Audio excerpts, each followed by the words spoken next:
పుష్ప 2 భారీ వ్యయంతో 3 సంవత్సరాలు నిర్మించినటువంటి చిత్రం విడుదల కాబోతుంది. దేశంలో సినీ అభిమానులందరూ కూడా చాలా ఉత్కంఠతో ఎదురు చూస్తున్నారు. పుష్ప 1 కన్నా ఇది బాగా హిట్ అవుతుందా, అంతకన్నా మంచి పేరు తీసుకొస్తుందా అనేటువంటి ఉద్దేశంతో అందరూ ఎదురు చూస్తున్నారు. నేను హృదయపూర్వకంగా కోరుకుంటున్నా, ఈ పుష్ప 2 ఘన విజయం సాధించాలని, తెలుగు వారికి పేరు ప్రఖ్యాతులు తీసుకురావాలని. ఇంకొక అంశం ఏంటంటే, దీని నేపథ్యంలో చిన్న చిన్న విషయాలు ఎక్కడో వినిపిస్తున్నాయి గుసగుసలు.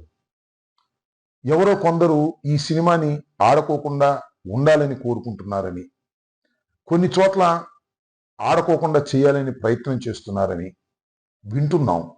అది రూమర్సో నిజాలో నాకైతే తెలియదు. అలాగే నాగబాబు గారు కూడా ఒక ట్వీట్ చేశారు. ఏ చిత్రమైనా కష్టపడి తీసేటటువంటి చిత్రం ఆడాలని మనస్ఫూర్తిగా కోరుకుంటున్నాము అనేటువంటి మాట.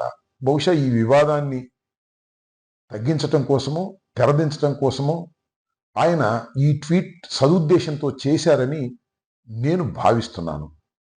ఈ సందర్భంగా నేను ఒక విషయాన్ని చెప్తున్నా, ఎవరైనా ఎక్కడైనా ఈ పుష్ప 2 గురించి ఆడకూడదనో లేకపోతే ఇంకోటనో ఉంటే వాళ్ళందరికీ నేను మనవి చేసేది ఏమిటంటే, ఎవరైనా ఒక సినిమా ఆడకూడదని కోరుకుంటే ఆడని రోజులు కాదు. సినిమా బాగుంటే అద్భుతంగా ప్రజలు, ప్రేక్షకులు చూస్తారు.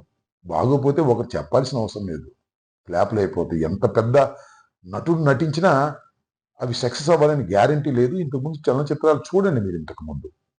కానీ పుష్ప 1 చాలా అద్భుతంగా హిట్ అయింది, ఊహకందని విధంగా హిట్ అయింది. అల్లు అర్జున్ అనే తెలుగు నటుడికి పేరు ప్రఖ్యాతులు వచ్చాయి. మనందరం కూడా గర్వించదగ్గ స్థాయిలోకి అల్లు అర్జున్ వెళ్ళాడు. ఇది వాస్తవమైనటువంటి అంశం.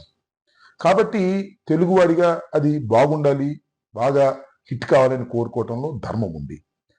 ఇంకో అంశం ఏంటంటే, ఎక్కడైనా చిన్న చిన్న ప్రయత్నాలు చేస్తే వారికి మనవి చేసేది ఏమిటంటే, పెద్దవాళ్ళ మధ్యన గ్యాపులు ఉండవు, ఉన్న చాలా తాత్కాలికంగా ఉంటాయి. ఏదో క్షణంలో కలిసిపోతారు. ఇప్పుడు కీచులు ఆడుకునే వాళ్ళే మిగిలిపోతారు. ఈ సత్యాన్ని మీరు తెలుసుకోండి. ముఖ్యంగా ఒక ఉదాహరణ చెప్తాను. ఎన్టీ రామారావు గారి కుటుంబంలో ఆయన తర్వాత చంద్రబాబు నాయుడు గారు, హరికృష్ణ గారు, చంద్రబాబు నాయుడు గారు, పురంధరేశ్వర గారు, చంద్రబాబు నాయుడు గారు, వెంకటేశ్వరరావు గారు బజార్ని పడి మాట్లాడుకున్నారు. కాలం ఏం చేసింది? వారిని కలపలేదా? అంతే.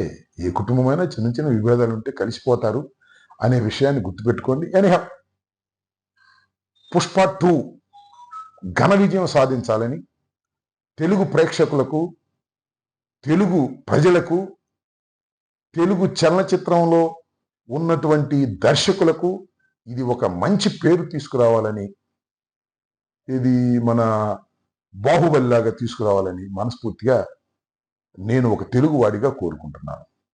రాజకీయ నాయకుడిని ఇవన్నీ ఎందుకు అనుకుంటారా? అప్పుడప్పుడు సినిమాలు, రాజకీయాలు మిక్స్ అవుతుంటాయి కాబట్టి అప్పుడప్పుడు ఉత్సాహంగా ఉన్నప్పుడు కొన్ని విషయాలు మీతో పంచుకోవాలని, షేర్ చేసుకోవాలని ఒక సదుద్దేశమే తప్ప దురుద్దేశం లేదనేది దయచేసి మీరు గమనించాలి, అపార్థం చేసుకోవద్దు.